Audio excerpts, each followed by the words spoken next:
Hola, all. Welcome back to Soul Mechanics. It is story time. Go ahead, gather around, have a seat. This video is for a special young lady. She she's the host and operator of her own channel, wherein she I want to say she's an investigator. Um, she looks at like ghost photos, and she looks into not like ghost stories, but she looks into ghost stories, but like the paranormal games, like the elevator game. I don't know if anybody's heard of the elevator game. I posted some stuff about it in the Remnants program a while back. I'd really like to try it. It's a weird one. But, I mean, it's kind of like a steep gamble, considering that, I mean, on one hand, it could turn out to be an enormous waste of time, effort, and money, while on the other hand, it could turn out to have you kind of trapped in what ultimately amounts to pretty much just a wasteland. What's only single defining characteristic is, like, terrifying creepiness, and I guess there might be like monsters there or something. Monsters, weird bag ladies in the elevator, but monsters nonetheless. In any case, this young lady, I'm sorry, madam, I don't recall your name at the moment, but I'm gonna post a link to her channel so you guys can check her out. She is just beyond, above and beyond, and she's an investigator, as I said, so she's kind of in line with us, and she investigates paranormal stuff, so she's definitely in line with us, paranormal, and she points out frauds, which is very important. You're doing important work, madam, thank you very much for that, but beyond all that, she is a cutie, like, she's a super cutie, but not like, I mean, she's physically, she's a cutie. You're an attractive young lady, madam. But for me, it's the personality that's going to be a selling point on a person, on a girl. So, she has the cutest personality. She's just like, some part of me says that it's got to be a show to some extent, because, I mean, you can't actually be afraid of these photos. But she gets, like, really irked by these photos, and she freaks out. It's funny. You'll see. Check out her channel. But I stated that I wanted to make a proposition. Now, I'm going to give you this story because you asked for it. You asked for any scary stories. It's not a scary story, as I said. It's kind of a creepy story. It's a weird story. I have a lot of weird stories. There's much more where this comes from. I'm going to give you this one as a freebie for, because you're interested and because you're awesome, and just as payment for your services, which, you're working for the world, you're working for the initiative, you're part of the crew, your family. So I'm going to give you this one as a freebie, but I mean, A, I can give you more if you want them, and B, I'd like to collaborate. So, I mean, I'm thinking maybe in exchange for more stories, or even just as a, this one's a sign of good faith, but as a show of respect for having given this to you, having made this for you, maybe you'd at least take the proposition to heart. I really want my channel. I love my channel. I want it to take off. I want to get subscribers and stuff. And I need somebody to help me out with that. So I was thinking, since you're working in line with our efforts, you'd be perfect to do an interview. I'd love to do an interview about your channel for mine, or I could do an interview on your channel and tell you more stories. She asked about people working. This young lady, she asked about people being in a nursing home at night and having like ghost stories. Now, I don't have ghost stories. I do have a few that kind of come close, that they might be ghost stories, but I haven't like seen ghosts or anything. I don't have evidence of that. But yeah, I worked at a nursing home third shift at night. I don't anymore. I work third shift, but I did work at night at the nursing home third shift at night. So, I mean, some really weird stuff did in fact go down. Oh, by the way, finger, I made a splint with a plastic spoon and a thing that it's got a buckle in it that's like, it's a Velcro thing that's got a buckle in it. So that kind of acts as like its own splint. But I mean, the break is actually past the third knuckle. So it's like, it's not really, I mean, wow, that hurts. Like, I always thought, like, breaking a bone, how bad could it be? But I've sustained damages. I mean, real damage. Like, I've been burnt, I've been stabbed, I've fallen off of 3 stories, 4 stories even, I think, at one point. I've been strangulated to the point where blood came out of my ears. That one was a training accident, performed gracefully upon me by a Foundation member who out of respect, because I want to show respect, I'm not going to name him because he asked me not to. But, I mean, a little leeway back would be nice considering how many times you've almost gotten me killed, dude. Like, how very many times you've gotten me that close. Like, I was lucky I carry a knife, or I would not have survived that mishap that you performed on me. So, I mean, for the most part, again, I'll show you the respect that just because I want to be respectful, but I will go ahead and name whoever the fuck I want to. In fact, I will feel free to say whatever the fuck I want to, period. Anytime I damn well please. Thank you. I'm the director. I'll do what I want to. Well, I mean, obviously we removed the Trump video because there were things I wanted to say that, but I didn't want to put anybody, I didn't want to put the initiative in danger, hazardous waters. So, but even the president, I will go ahead and I will say whatever I want to about the magazine. Obviously him, I'm not really feeling overtly respectful towards. The guy is a fucking buffoon. I'm sorry. I don't care about his politics, again, as I've said. It's just, he's a jack-off, and it's embarrassing to have him representing me. I'm sorry. Anybody that feels he's, like, doing a good job, or he's not, obviously. He hasn't done much of anything other than make a fool out of us, but anybody that thought his politics were righteous, that's not the issue here. The issue is his general character, and our general character being represented by this man, but that's neither here nor there. Anyways,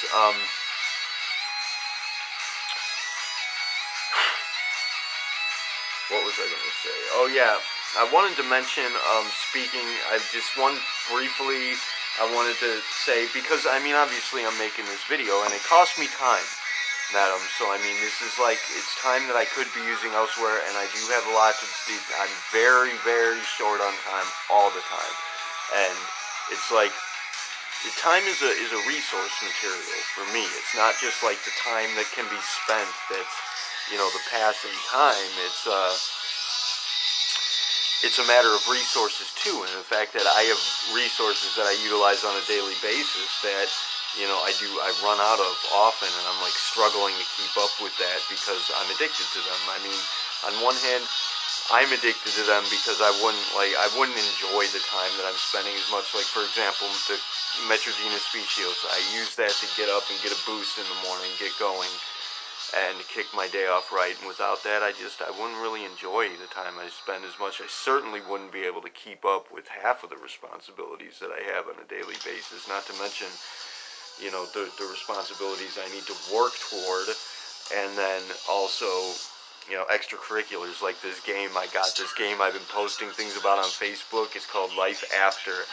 It's actually a phone game that is awesome. It's like Fallout 4 online with other people, except you can build like camps and community. I mean, you could build camps and communities in Fallout, but it was with NPCs. They weren't, you know, and they didn't have a lot of story arc to them, really. I mean, Fallout 4 was kind of like a letdown in various ways. It was disappointing, but I mean, it was crazy awesome, don't get me wrong. It was fucking excellent, and I would still be playing it if I had it, but alas, I sold all the video game stuff to support the initiative and to jumpstart that, so, and to attend to the responsibilities that I had developed therein. So, you know, this is a cool. It's the first game I've gotten since then that I really got to get into. So it's a lot of fun. Anyways, the story is when I was at the nursing home one time. This is a really weird one. I like to think of this as kind of like, if you've ever seen Mushishi. Not many people have. It's a rarity, but this story called Mushishi that is about this dude who travels from village to village, and he solves like really weird spiritual kind of cases, just mysteries and such. And he's a mushi master, which essentially means he's a mushi-shi, which essentially means spirit master. And ultimately, it's the same kind of thing as he's a spotter. It's the same exact thing, but this guy's like a traveling. He's got this backpack that's like a big box that's filled with stuff that he collects, specimens and formulas and alchemical treatments and such, and he helps people in every village. And it's a really weird, nostalgic kind of cartoon, but it reminds me of myself because I've actually been through a lot of these like very strange kind of paranormal. You know, I've been through just so very many different stories that are so weird and out there, and I've actually, like, you know, if I have an interest, if I take interest in something, if something catches my attention, I dig into it. I don't fucking let up, and I do not give up. So yeah, I investigate things and I solve cases, you could say, in that along those lines. So this is one such case that I ran into at work.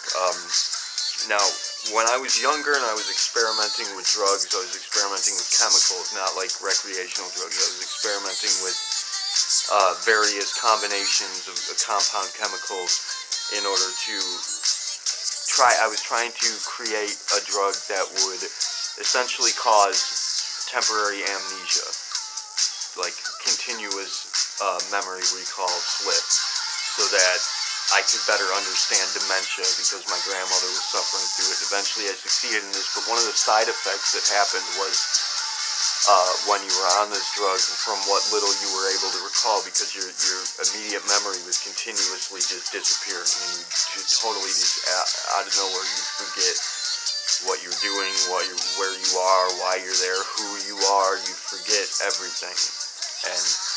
But from what little memory could be recalled, and eventually you regain the memory, or you can. It's difficult. We have to jump into time mechanics for that and make use of our resource technology, which is another. I have to make another video on that, but it's not for now.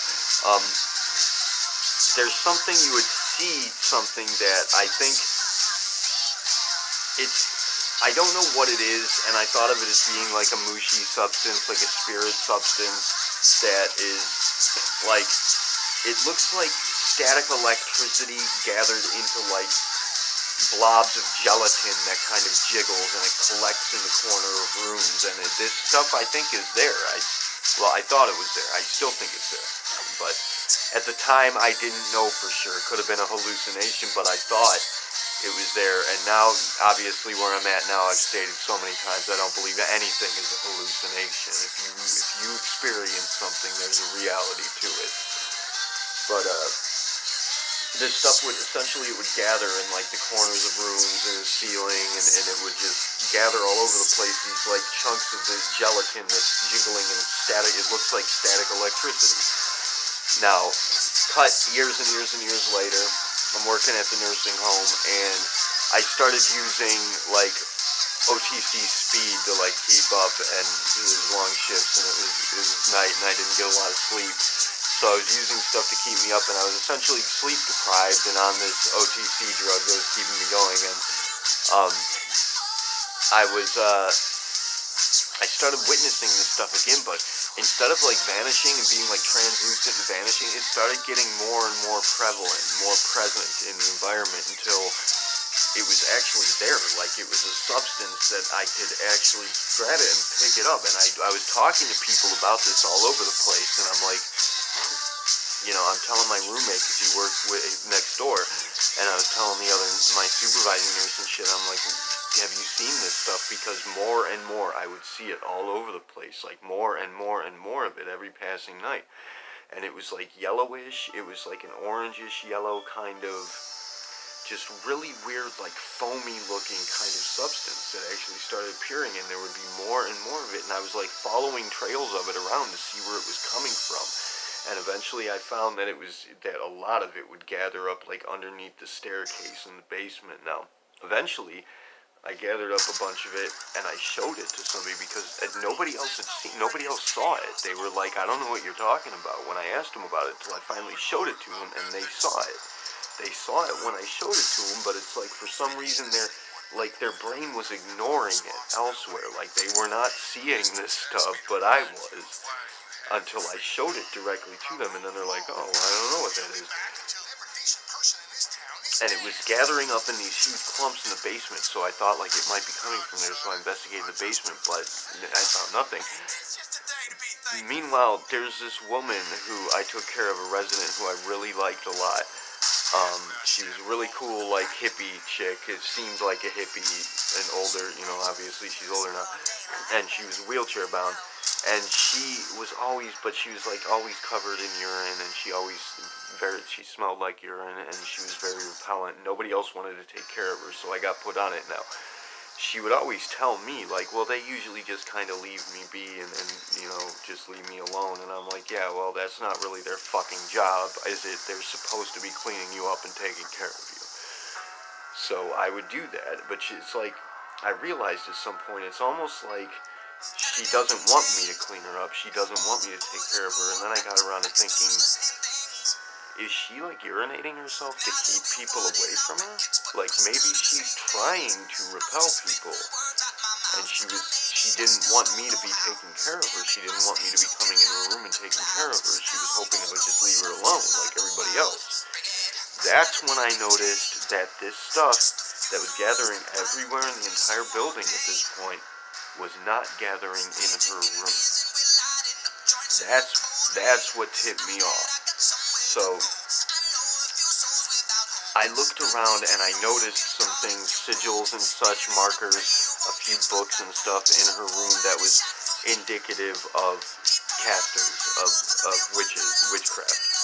And so I cornered her, I asked her, are you a witch? Are you practicing some kind of weird experiment here? Because I don't know what this shit is, but I think you're the source of it. She didn't know what it was, but she acknowledged that, yeah, and I don't want to say what she was doing. She spilled the beans, and we became really close friends after this. But she spilled the beans. Yeah, she was a practicing caster who was doing a specific sort of experiment that was really cool. But again, I'm not going to mention her personal business here, but it seems the stuff was resulting from it, like it was infesting the whole fucking place, and nobody really noticed it. Now the thing about this stuff was, I took some home to examine it. I wanted to look into it. I wanted to see what the chemical compound, the chemical structure of it was, what it might actually be. But the thing is that every time I tried to screw around with it, the shit would go wrong. Like equipment would malfunction, things around in the house would malfunction. And I would, like, things would break, and like even a fire started once. The animals were like scared of it. It was like this stuff was like radiating bad luck.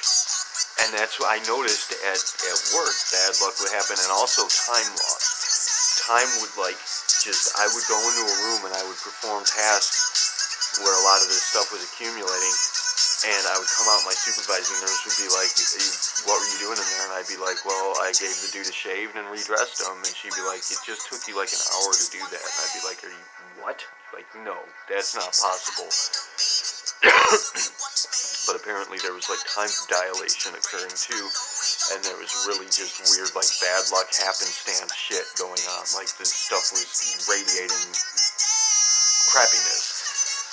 And so eventually I quarantined it. I put it in a jar, I locked it off, and I actually put a ward on it. I cast a ward on it to actually quarantine this stuff, magically speaking. I cast a sealing ward on it, and that stopped it. So effectively I had this stuff quarantined, and I don't have it anymore. I tossed it out. It's stupid.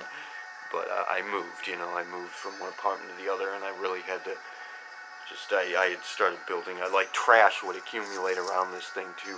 Before I had quarantined it, it was like it would accumulate heaps of like trash and just like I would just leave trash there for no reason. Like it was a bad luck attractor. I'm not sure how to explain it. Like it was really like a poor karma attractor, but yeah. So that's what happened with that. And the woman, I gave her the very last copy of the first book that I wrote, which was essentially the culmination of my thesis. And I haven't seen her since then. I no longer work at that place, and that was the last copy I had. I had one more, and I gave it to a girl a student I had, and she lost it. She didn't even read it, and she lost it, and so that was it. That the last one is in the hands of this woman. Hopefully she made use of it to some extent or another.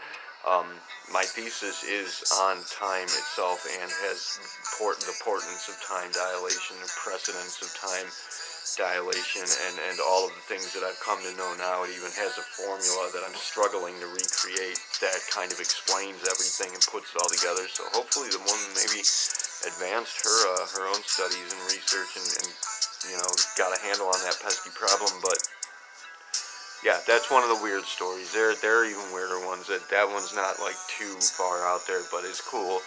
And so you asked for one, and there you go. So thank you for watching. Please do consider doing an interview one way or the other, or both. We can collaborate. I mean, I really want to boost on my channel, and you're a perfect candidate to have some kind of a collaborative effort going. So again, thank you for watching. Thanks everybody else for watching. Keelah, Taerve, siari, Namaste.